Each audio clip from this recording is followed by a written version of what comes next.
And Scandinavia... Well, this is Sorry, historical. I'm gonna mute myself. This is definitely the historical 30 Years' War, by the way. Scandinavia is now the glorious leader of the Protestant League. The very historical Protestant League. And you can see the AI is joining. Right now it seems everyone wants to be in the Protestant League, and Austria does not have a ton of friends. But that's Well, okay, good for because... us. Yeah, we actually have France on our side. And as you can see, France is not Protestant. France is Catholic. But France are rivals with Austria. Basically, they want to see the emperor put down a peg. They want to see him humiliated, and they want to see him lose his power. So what they do is they support his Protestant enemies, just like they did historically. So I think we're about ready to start this league war. Let's recall a diplomat, which we are apparently sending to the Turks. Yeah, of course. Scandinavia and the Turks. I mean, I can't remember any Swedish kings ever seeking alliances with the Ottoman Empire. well, Can you? no. That would be unchristian. Anyway, so the leader of the league, the Protestant League specifically, has a CV on the Emperor called Religious League, predictably enough. And as you can see in this super fancy new declare war screen, these are the people that will join on their side because they're league members and their allies and so on. Sorry, these are the people who will join on our side, and these are the people that will join on their side, including Spain. So Yep. it's not as uneven a war as you might think. Yeah, it's gonna be a pretty large-scale war. Yeah. In these little checkboxes here are in case we want to call any of their allies fully into the war, in which case they will be able to call their own allies. We will go a bit more into detail of that at a later date. So, let's go. War. War. And as you can see, the Protestant League has started. And we are actually pretty outnumbered, as it turns out. You wouldn't think so, but on the other hand, a lot of that is the colonial nation troops, which Yeah, are in the New World exactly. and will not... Can't really help us, right? Yeah, they're too lazy to return. Oh no, that's their troops. So, All right. Yeah. can't really hurt us. No, it can't really hurt us. Exactly. And you know, we do have both Ulm and France on our side. Ulm. Yeah. And they have a new flag. Yeah, we have. Ooh. It's very different. And here we have... Oh, Ferrari is gone. Never mind, Oh. never mind. Right. So this will obviously be fought now, and the AI actually has a modifier to their willingness to fight, which is increased by being in a league war. So league war can be a very, very long and bloody affair. Let's take a bit here. Unless you cheat. And this is how you win a league war. There's a new war goal here, which is called Religious Supremacy. It costs 50% war score. As you can see, what it says is Protestantism becomes the dominant fate of the Holy Roman Empire. Currently, Catholicism is the dominant fate. On the other hand, if we're beaten, and we have to concede religious supremacy, then Catholic becomes the official fate of the Holy Roman Empire. What that means is that when it's a dominant fate, it restricts who can be the emperor. When Catholicism is the dominant fate, only Catholics can be the emperor. When Protestantism is the dominant fate, only Protestants can be the emperor. However, if either side manages to get their fate as the official fate, they win, first of all. The league wars are over. That religion has won. It also means that electors cannot be that religion anymore, and you can make full use of enforced religious unity without any real penalties. So at that point, the emperor basically has complete authority over religious matters and can enforce his fate throughout the empire. Yeah. So in this case, let's actually go ahead and lose, because otherwise we'll just get sort of a switch, and then later there will be another league war, because the Catholics will for some reason not be, you know... Satisfied. Yeah, the jerks. It's that Swiss Guard, man. They have got halberds. Oh, sorry. Wrong game. And as you can see, they just accepted, and I gotta turn this off. Catholic becomes the official fate of the Holy Roman Empire. You can see the And we can leagues. see it in The leagues are gone. The Protestant electors are going to be purged, and Catholic is the official fate. Basically, it now sucks to be Protestants. Yeah. Rather unfortunate. Yeah. It is. We should have won the war. Obviously, normally in the game, this would be a very in-depth procedure. Obviously, it would take Yeah, of quite a course. while to get through these wars. Yeah, I mean, it's gonna be a long. First of all, every war is gonna be different because you'll never know what exact combination of people end up joining what side. Exactly. But the game does try to achieve sort of a balance, so that unless the setup is very crazy, it tries to at least have an interesting war. Yeah. Because you're gonna get, if a powerful country joins one league, then the rivals might join on the other side, and if the emperor starts like trying to pick off Protestants individually before the war even starts, then the Protestant League will get some sympathy and more people will join them. And yeah, stuff like that. So it should be an interesting war, and it should be a very big war, and it should be a long war, Yeah. possibly even a 30-year war. Yeah, exactly. Should So- be 30 years. So normally, this sort of thing would always happen. Religious wars will always happen in Art of War. In Europe. Not necessarily. I mean, it will happen in most circumstances. The requirement is basically that the Counter-Reformation has happened and that there is a Protestant elector. Mhm. So, I mean, if the emperor absolutely ensures that no Protestant electors appear, which is, by the way, very difficult, then that could happen. Okay. Can the Reformed and the Orthodoxies join in as well?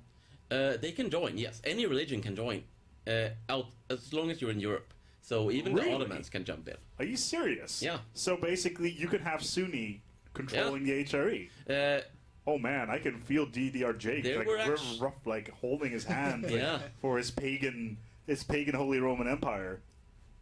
Yeah. That's okay. That can happen. And one thing I did not mention is that if the war ends without either side enforcing that war goal, which is possible, if that happens, you get a Peace of Westphalia, which basically establishes religious peace in the empire. The first, the second, or the third one. There were several All Peace of of them. Westphalia. All of them. Yeah, exactly. all of them at once. I mean, we're dealing with sort of a abstracted compression of 100 years of religious strife from the Schmaldekian League to the Peace of Westphalia. So Okay. some simplifications were made. All right, cool. So basically, that is a good overview of the religious leagues right there. Something that we actually talked about last time, but didn't really go into, is the rebuild rebel system. What can Yeah. you tell us more about? Sure. Okay. You can actually go in and show the factions, rebel factions of the country of your choice. Well, of course, mighty Scandinavia has No, no of rebel course factions. not. You have minus 3.88 unrest. Wow. Wow.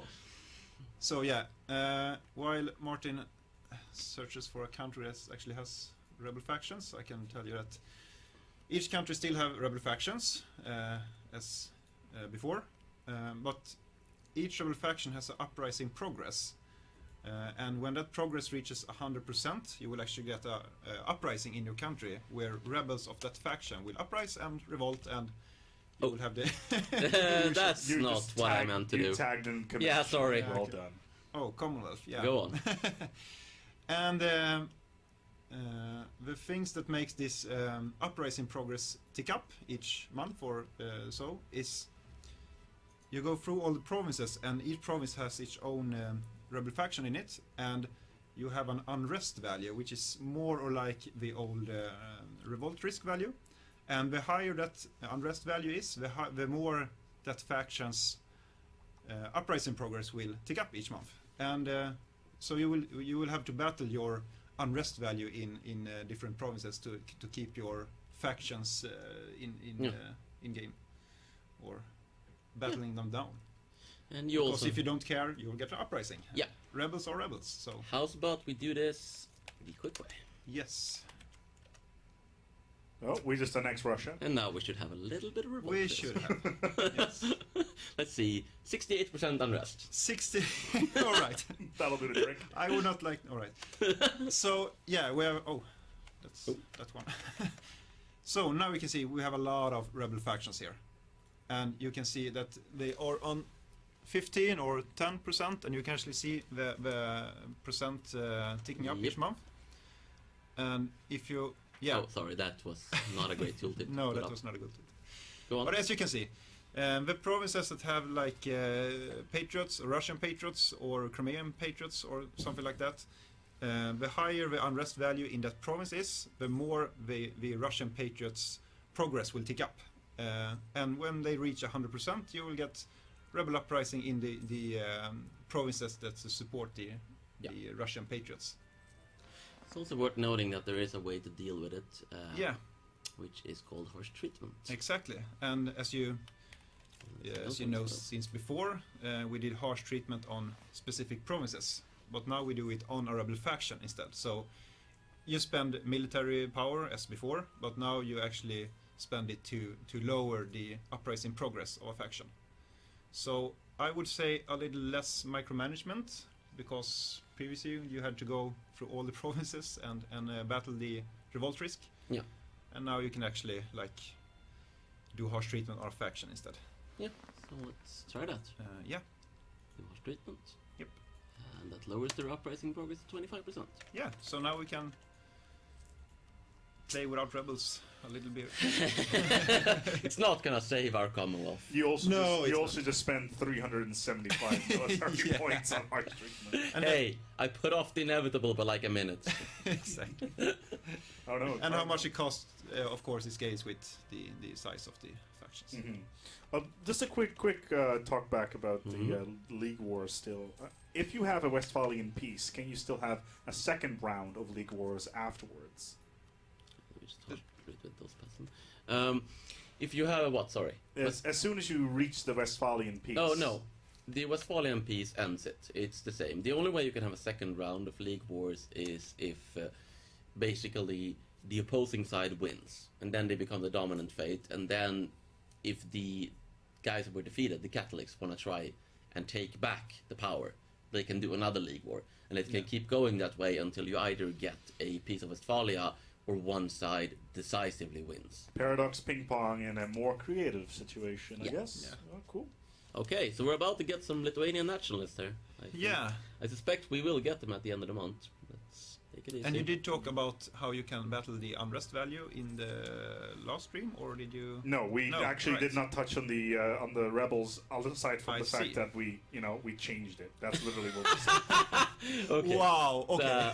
That's from the insane Wow. overextension. that appears to be a 245 Yeah. large stack of rebels. And that's what happens when you get your overextension up to 1000%. Yeah. So what should we learn about this? Don't annex Russia in Yes. one war. Yeah, pretty Yes, much. it's like the second rule of warfare. Like the Yeah, first it's- one is don't attack Russia in winter. Yeah. The second one is don't annex Russia. in Generally winter. speaking, the stacks will be a reasonable size.